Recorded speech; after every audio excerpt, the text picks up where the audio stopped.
નમસ્કાર વિદ્યાર્થી મિત્રો, આપણે ગઈ વખતે પ્રકરણ 8 એ ચતુષ્કોણ વિશે શરૂઆત કરી હતી અને એમાં આપણે ચતુષ્કોણના પ્રકારને બધું જોઈ ગયા હતા અને એમાંનો એક પ્રકાર હતો એ સમાંતર બાજુ ચતુષ્કોણ.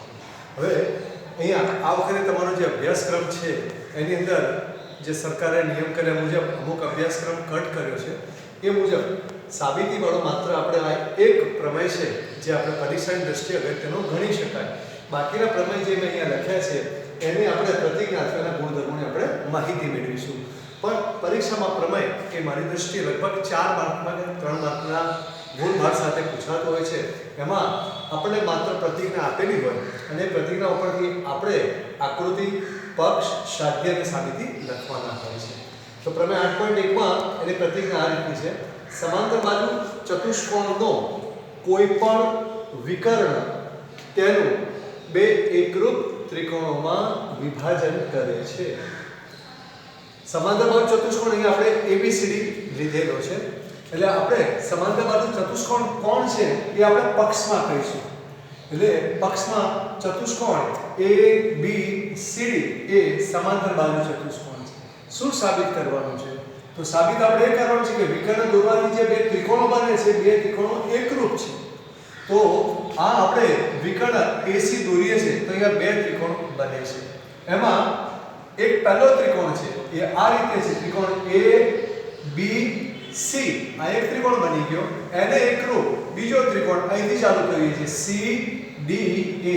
તો આ એક વિકર્ણ દોરીએ તો આ બે ત્રિકોણ તમને જોવા મળે છે. એ આ ત્રિકોણ ભાગ 1 અને આ 2 આપણે બે ગણી લઈએ તો આ બંને ત્રિકોણો એ એકરૂપ છે એમ સમજી શકાય. સારું, બીજું પણ પરિણામ આપણને આપ્યું છે પણ આપણે સાબિત નથી કરવાનું, પણ પરિણામ તરીકે આપણે એને ગણતરીમાં લેવાનું છે.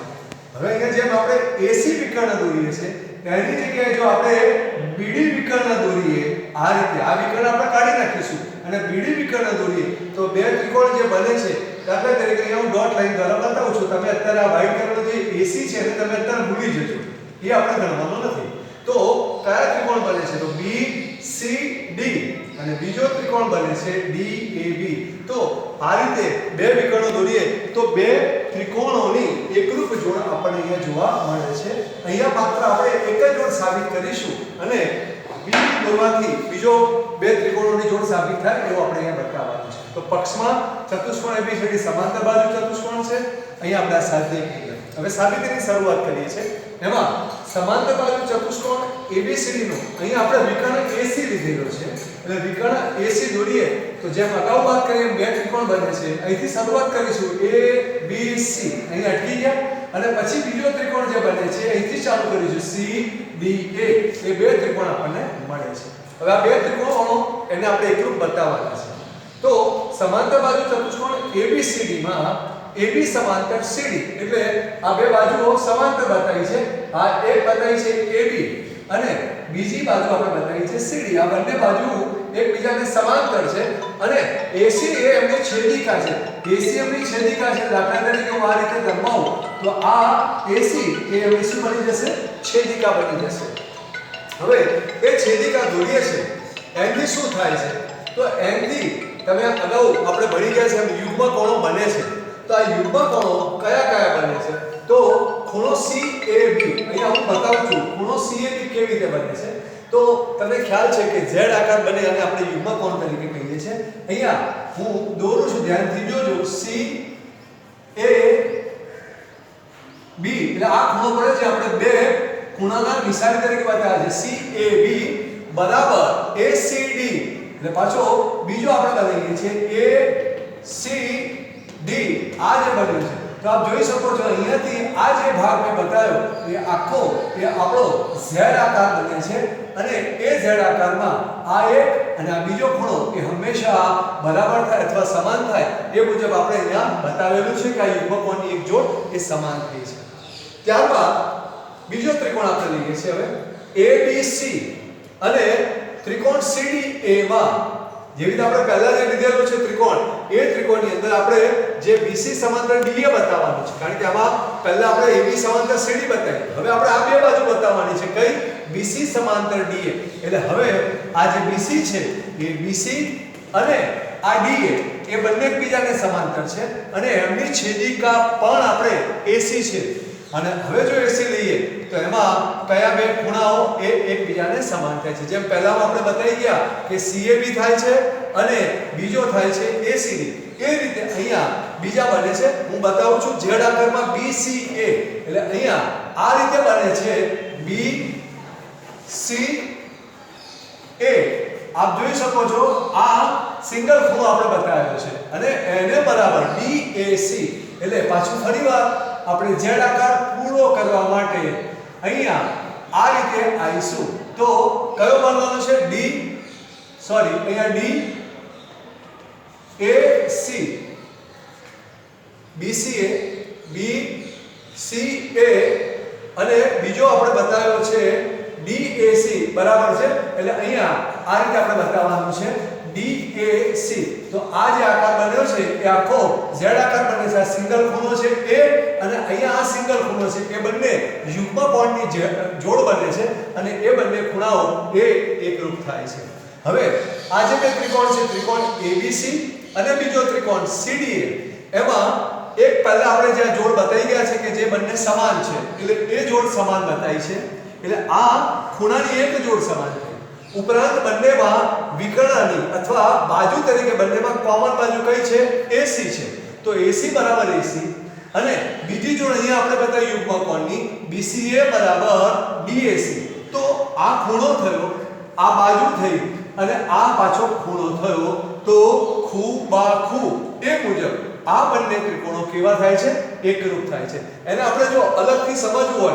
તો બે ત્રિકોણ આપણે દોરી દઈએ આપણને સ્પષ્ટ થઈ જાય આ બે ત્રિકોણો હું દોરું છું અને એમાં આપણે આ બે ત્રિકોણ લેવાના છે કયા કયા ABC અને CDA એટલે જેમ આપી છે એમ લાઈનથી આપણે નામ લખીશું ABC અને બીજું આપણે નામ લખીશું એમાં CDA તો અહીંયા CDA તો આપ જોઈ શકો છો અહીંયા પહેલો ખૂણો આપણે બતાવ્યો CAB એટલે આ ખૂણો બતાવ્યો CAB બરાબર ACD એટલે આપણે આ ખૂણો બતાવ્યો એટલે આ ખૂણો થઈ ગયો અચ્છા ત્યારબાદ બંનેમાં સામાન્ય બાજુ AC છે એટલે અહીંયા AC છે આ પણ AC છે એટલે આ બાજુ થઈ ગઈ અને ત્યારબાદ આપણે બતાવ્યો ખૂણો BCA એટલે અહીંથી આ બતાવું છે BCA અને એ જ રીતે DAC તો આ ખૂણો થયો તો ખૂ અહીંયા પણ એ જ બને છે ખૂ તો એ મુજબ આપણે સંગતતા એકરૂપતા થાય અને એને હિસાબે આ બંને ત્રિકોણો પણ એકરૂપ થાય છે અગાઉ વાત કરી તેમ જો પાછો વિકર્ણ આપણે AC ની જગ્યાએ જો BD દોરી નાખીએ તો જે બીજી જોડ છે એ આ રીતે આપણે એકરૂપ ત્રિકોણોની સાબિત કરી શકીએ છીએ તો અહીંયા આપણે ખાલી એક જોડ બતાવવાની છે અને પછી એમ લખી નાખવાનું છે કે આ રીતે બીજો વિકર્ણ BD દોરીએ તો બીજી જોડ પણ આ રીતે આપણે એકરૂપ સાબિત કરી શકીએ છીએ તો આ પ્રમાણે એ પરીક્ષાની દ્રષ્ટિએ આપણા માટે અગત્યનું છે હવે અહીંયા માત્ર પ્રતિજ્ઞાઓ જોવાની છે અને આ પ્રતિજ્ઞામાં આપણે ખાસ કરીને સમાંતર બાજુ ચતુષ્કોણના ગુણધર્મો છે એ ગુણધર્મોને આપણે યાદ રાખવાના છે આપણે સ્પીડ રાખજો સમાંતર બાજુ ચતુષ્કોણની સામસામેની બાજુઓ સમાન છે હું અહીંયા સમાંતર બાજુ ચતુષ્કોણ દોરી દઉં છું આપણે સમાંતર બાજુ ચતુષ્કોણ બતાવ્યો છે ABCD બતાવ્યો છે એની સામસામેની બાજુઓ સમાન છે સામસામેની એટલે AB અને CD સમાન કહેવાય અને AD અને BC સમાન કહેવાય આ પહેલો ગુણધર્મ હવે આ એનું પ્રતિપ્રમેય છે જો કોઈ ચતુષ્કોણની સામસામેની બાજુઓની પ્રત્યેક જોડની બાજુઓ જો સમાન હોય તો પછી હંમેશા માટે ચતુષ્કોણ કેવો કહેવાશે સમાંતર બાજુ ચતુષ્કોણ તો આ બંને એકબીજાના પ્રતિપ્રમેય થઈ ગયા પણ આપણે મુખ્યત્વે આ ગુણધર્મ યાદ રાખવાનો છે કે સમાંતર બાજુ ચતુષ્કોણની સામસામેની બાજુઓ સમાન હોય છે ત્યારબાદ પ્રમેય નંબર 8.4 સમાંતર બાજુ ચતુષ્કોણના સામસામેના ખૂણાઓ સમાન છે સામસામેના ખૂણા એટલે ખૂણો D અને ખૂણો B એ બંને એકબીજાને સમાન હોય છે દાખલા તરીકે આ 110 છે તો આ પણ 110 જ હોય રાઈટ એ જ રીતે અહીંયા ખૂણો A અને ખૂણો C આ બંને એકબીજાને સમાન છે તો આ આપણા માટે બીજો ગુણધર્મ યાદ રાખવાનો સામસામેની બાજુઓ સમાન છે એ જ રીતે સામસામેના ખૂણા પણ સમાન છે જેવી રીતે 8.2 અને 8.3 એકબીજાના પ્રતિપ્રમેય છે 8.4 અને 8.5 પણ એકબીજાના પ્રતિપ્રમેય છે જો ચતુષ્કોણના સામસામેના ખૂણાની પ્રત્યેક જોડના જો ખૂણા સમાન બને તો એ ચતુષ્કોણ પણ સમાંતર બાજુ ચતુષ્કોણ કહી શકાય છે તો પ્રમેય નંબર 8.6 અને 8.7 એ પાછા બંને એકબીજાના પ્રતિપ્રમેય છે. સમાંતર બાજુ ચતુષ્કોણના વિકર્ણો પરસ્પર દુભાગે છે. વિકર્ણ એટલે આ વિકર્ણ AC લઉં છું અને આ વિકર્ણ BD લઉં છું, પરસ્પર દુભાગે છે. એટલે દાખલા તરીકે આ લંબાઈ 10 આપી હોય તો આ 5 5 થાય અને આની લંબાઈ દાખલા તરીકે 12 આપી હોય અથવા 8 આપી હોય તો આ લંબાઈ 4 4 થાય. તો વિકર્ણો પરસ્પર દુભાગે છે. આ સમાંતર બાજુ ચતુષ્કોણનો એક ત્રીજો નિયમ છે. પ્રમેય 8.6 તો પ્રતિપ્રમેય 8.7 એ જ રીતે ઉપર જેમ વાત કરીએ જો કોઈ ચતુષ્કોણના વિકર્ણો એકબીજાને દુભાગે તો તે ચતુષ્કોણ કેવો કહેવાય છે? સમાંતર બાજુ ચતુષ્કોણ કહેવાય. તો આ એક નિયમ, આ બીજો, આ ત્રીજો અને આ અગત્યનો નિયમ પ્રમેય નંબર 8.8. જો ચતુષ્કોણની સામસામેની બાજુની એક જોડની બાજુ સમાન હોય, એક જોડની બાજુ દાખલા તરીકે AB બરાબર BC છે અને સાથે સાથે બીજું એવું કીધું છે કે એ જોડ જો સમાંતર પણ હોય, સમાંતર હોય એટલે AB સમાંતર જો DC હોય તો પણ એ ચતુષ્કોણ કેવું કહી શકાય છે? સમાંતર બાજુ ચતુષ્કોણ કહેવાય છે. તો વિદ્યાર્થી મિત્રો 8.2, 8.4, 8.6 અને 8.8 એ આપણા સમાંતર બાજુ ચતુષ્કોણના ગુણધર્મો છે. એ દરેક વિદ્યાર્થી યાદ રાખશે. આના પછીનો આપણે પ્રમેય પછી સમજાવીશું.